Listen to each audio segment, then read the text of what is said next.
नमस्कार, मैं चांदनी पाठक। कृषि समृद्धि में आप सभी का स्वागत है। आइए नजर डालते हैं आज के मुख्य खबरों पर।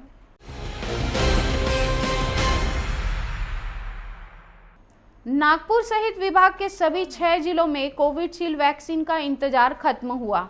सीरम इंस्टीट्यूट ऑफ इंडिया की कोविशील्ड वैक्सीन पुणे से नागपुर के माता कचेरी स्थित विभागीय उप संचालक कार्यालय पहुंची, जिसमें कुल 1,14,000 डोज हैं। नागपुर के अलावा भंडारा, चंद्रपुर, गढ़चिरौली, गोंदिया और वर्धा के लिए भी डोज आया है। इसी स्टोरेज में बॉक्स उतारने के बाद जिलेवार मांग के अनुपात में विभाजन किया गया। इसके बाद आइस के साथ पैकिंग बनाकर संबंधित जिला स्वास्थ्य अधिकारी के सुपुर्द किया गया। गुरुवार तड़के संबंधित जिलों को वैक्सीन भेज दी गई। 16 जनवरी से पहले फेज के तहत नागपुर में 20,000 स्वास्थ्य कर्मियों को टीके लगाने की शुरुआत होगी। नागपुर शहर के 5 केंद्रों पर 12,000 और ग्रामीण के 7 केंद्रों पर 7,800 स्वास्थ्य कर्मियों को वैक्सीन दी जाएगी। इसके बाद इन सभी को 28 दिन बाद दूसरा डोज दिया जाएगा। ब्यूरो रिपोर्ट, कृषि समृद्धि। यौन उत्पीड़न के आरोपों से घिरे राज्य के सामाजिक न्याय मंत्री व राष्ट्रीय कांग्रेस पार्टी नेता धनंजय मुंडे की मुश्किलें बढ़ती जा रही है। राष्ट्रवादी कांग्रेस पार्टी अध्यक्ष शरद पवार ने कहा है कि सामाजिक न्याय मंत्री मुंडे पर लगे आरोप गंभीर है। इस मामले में मुख्यमंत्री उद्धव ठाकरे के फैसले का इंतजार किए बगैर पार्टी मुंडे की मामले में फैसला लेगी। इस बीच गुरुवार को मुंडे राष्ट्रवादी भवन में पार्टी के जनता दरबार में मौजूद रहे। गौरतलब है कि रेणु शर्मा नाम की महिला ने धनंजय मुंडे पर शादी का झांसा देकर सालों दुष्कर्म करने का आरोप लगाया है। इसके बाद धनंजय ने स्वीकार किया कि रेणु की बहन से उनके वर्षों से सहमति से संबंध है और उन दोनों के 2 बच्चे भी हैं। विपक्ष द्वारा धनंजय मुंडे का इस्तीफा मांगा जा रहा है। इस बारे में पूछे जाने पर राष्ट्रीय कांग्रेस पार्टी सुप्रीमो पवार ने कहा कि धनंजय मुंडे ने मुझसे मुलाकात कर आरोपों के बारे में विस्तार से जानकारी दी है। ब्यूरो रिपोर्ट, कृषि समृद्धि। प्रदेश के 34 जिलों में 14,071 ग्राम पंचायतों के चुनाव के लिए शुक्रवार को मतदान होगा, जबकि गढ़चिरौली के 6 तहसीलों के 163 ग्राम पंचायतों के चुनाव के लिए 20 जनवरी को वोट डाले जाएंगे। राज्य में कुल 14,232 ग्राम पंचायतों के चुनाव के लिए मतदान होगा, जबकि सरपंच और सदस्य पद की नीलामी के कारण 2 ग्राम पंचायतों के चुनाव रद्द कर दिए गए हैं।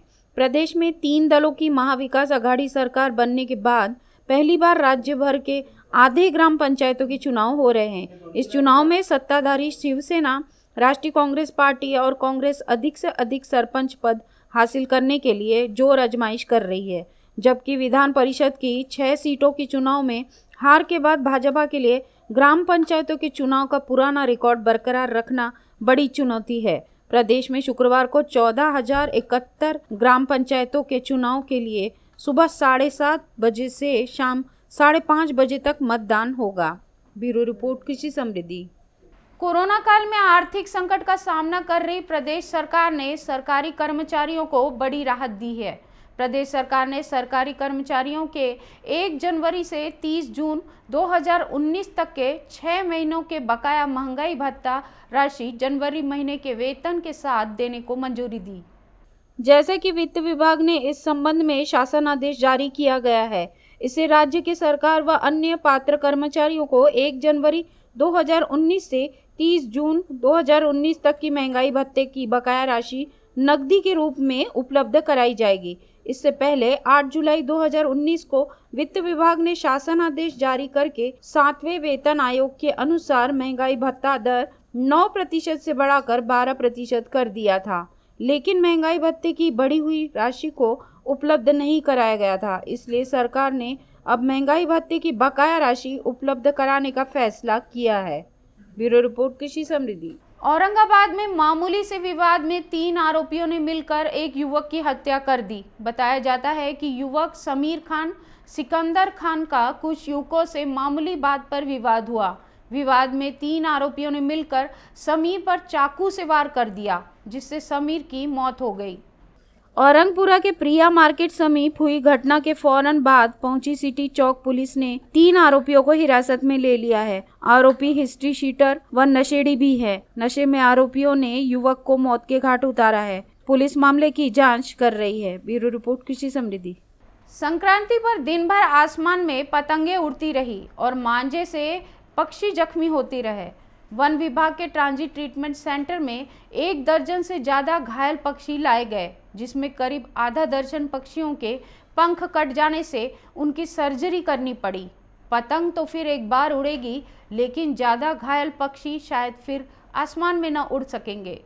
मकर संक्रांति पर्व हर किसी ने उत्साह से मनाया। शहर की हर गली ओ काट की आवाज से गूंजती रही। पतंगे नायलॉन मांझे का साथ मिला और दूर आसमान में लहरा रही थी। बड़ों से लेकर बच्चों तक सभी उत्साह में थे। ऐसे में कई पक्षी घायल भी हुए। फाल्कन, कोयल, कबूतर, उल्लू, बाज जैसे कई पक्षियों के पर कट गए। उन्हें पक्षी मित्र आनंद फानन में ट्रांजिट ट्रीटमेंट सेंटर में लाया, जहां पर उनकी सर्जरी कर उनको आइसोलेट वार्ड में रखा गया। पूरी तरह प्रतिबंध होने के बाद भी पूरे शहर में नायलॉन मांझे का उपयोग हो रहा है। इस मांझे से कई लोग जख्मी भी हो रहे हैं। मेयो और मेडिकल में पतंग उड़ाते हुए मांझे से जख्मी हुए करीब 25 मरीज आए हैं। ब्यूरो रिपोर्ट, कृषि समृद्धि।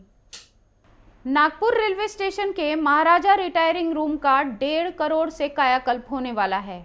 IRCTC ऐसा करने वाली है। टेंडर प्रक्रिया भी पूरी हो चुकी है।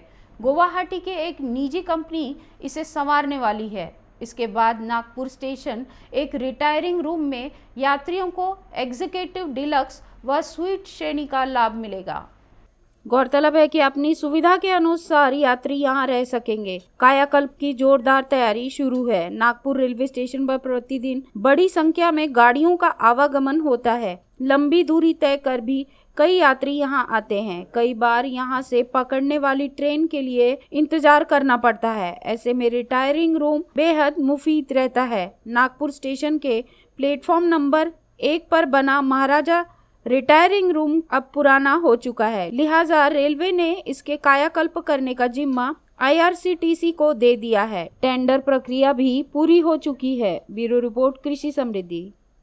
अब आपको मोबाइल पर अमिताभ बच्चन की आवाज 2 गज दूरी मास्क है जरूरी वाली कॉलर ट्यून नहीं सुनाई देगी। इसका कारण यह है कि शुक्रवार से आप किसी को फोन करेंगे तो कोरोना टीकाकरण से जुड़ी कॉलर ट्यून सुनाई देगी। ये नई कॉलर ट्यून हिंदी और अंग्रेजी दोनों में ही होगी और ये जसलीन भल्ला की आवाज में होगी।